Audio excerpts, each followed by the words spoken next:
Sorry? The first report ever. Thanks. Now, in our group, they said that we said that coming to knowledge, sometimes our students have problems to pronounce the word properly. Okay? Maybe when we teachers or Senegalese teachers, when we speak English, they understand. But when they meet a native speaker, they have problems getting the message. Okay, one of us gave us an example. For example, he said that he had guests in his classroom, American students visiting them, and his own students had problems getting the message, understanding what they were saying, and he was obliged to translate. Thank you. I think that's it. Okay, so this is knowledge of pronunciation.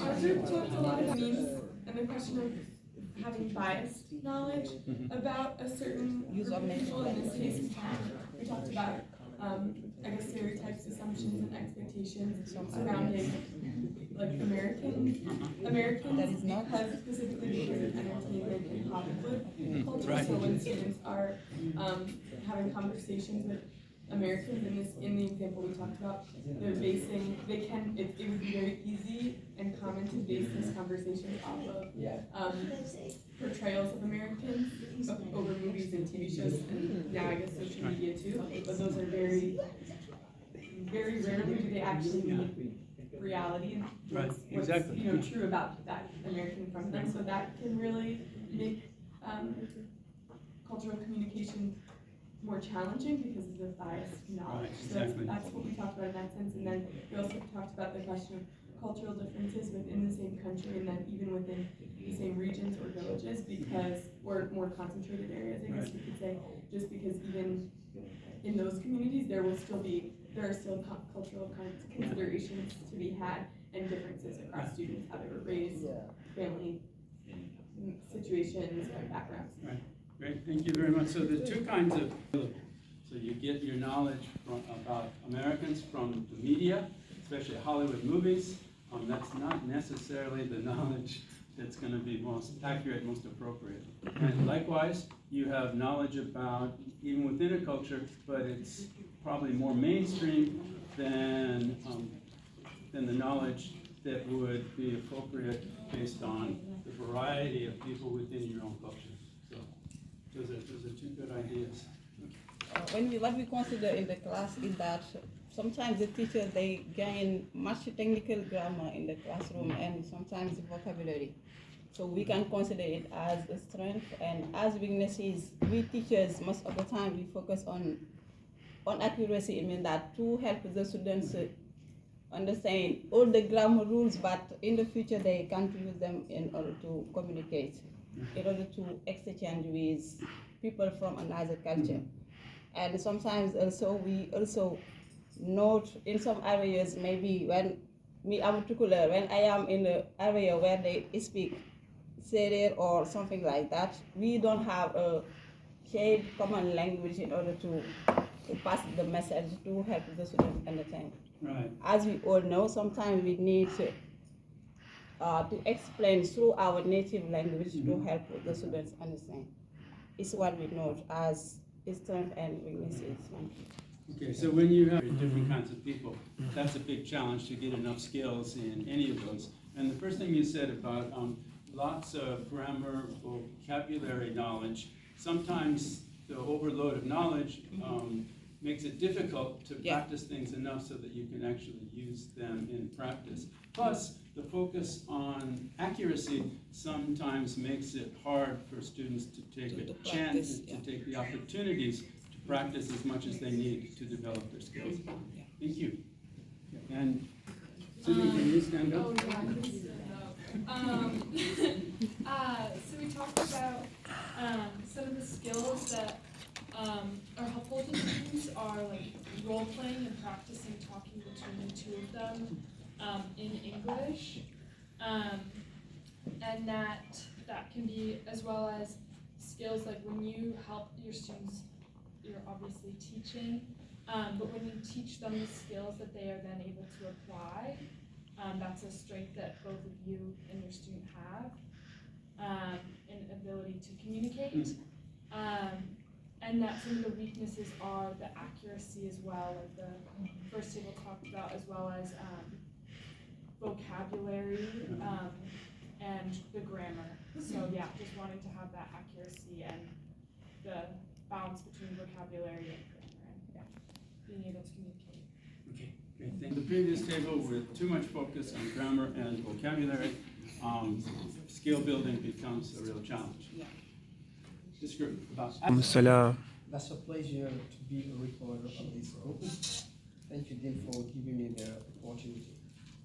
As far as the third one is concerned, meaning the attitude, what we have dealt is the good manners. Sometimes when we say that you are from this culture, we think that they really, when we go back to their background, we can say that their family or their ethnic, they did good things. They look at you as you are somebody who was born from that area. I mean, if you are from Cuba or from the religious one, it depends. Sometimes people, they think that all of those people, they did good manners. And as far as the other is concerned, when you are from, for example, you are a Mandinka, they say that they don't want to be mingled with people. And they say that they are spread from the others. So if you have a class and you see a student who is aside, who does not want to be in the other, in the classroom or to be apart from the others, so you can think that he's a Mandinka. And the Jola people here, sometimes if you see somebody from Casamas, you think that he's among the rebellions or something like that. This is things that really can make our classroom so complicated. But if you try to be an open-minded one to people unexpected, that also is something that really is about the attitude. And even the teacher, when you are a teacher from Futa, maybe the students, if you are teaching in another area, the south or somewhere else, the east, the west, you can be seen as somebody who is a Pula, and the Pula, they are like that. This is what we have. Good question. About the attitude sometimes. Yeah. Thank you. So you attribute them accurately or inaccurately, but you do have to deal with a variety of attitudes. Some students come in much more open-minded than others. So that is a real challenge. It can go either way. What about this group? Our group and the students.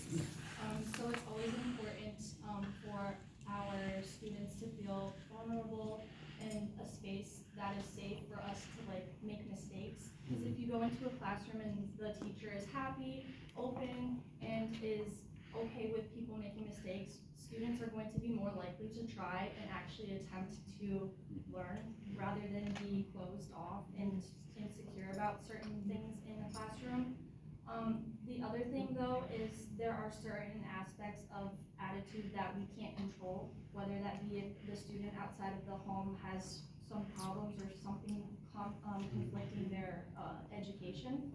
So it's always important for the teachers to have that support system in a classroom so that they feel open and they have that relationship between the students, because who would want to be in a classroom where the teacher is stern and mean and you wouldn't want to learn, honestly. I would much rather be in a space with people smiling and accepting people's mistakes and knowing that everyone makes mistakes, teachers make mistakes. So that's what we talked about in terms of attitude. Thank you. So students come with a very large role to play. Sometimes in regard to specific students that have problems outside the classroom, it becomes more of a challenge that requires special treatment, but the teacher does have a big role to play. And we're going to talk a little bit about that coming up soon. Okay, thank you very much. I've used up 2/3 of my time.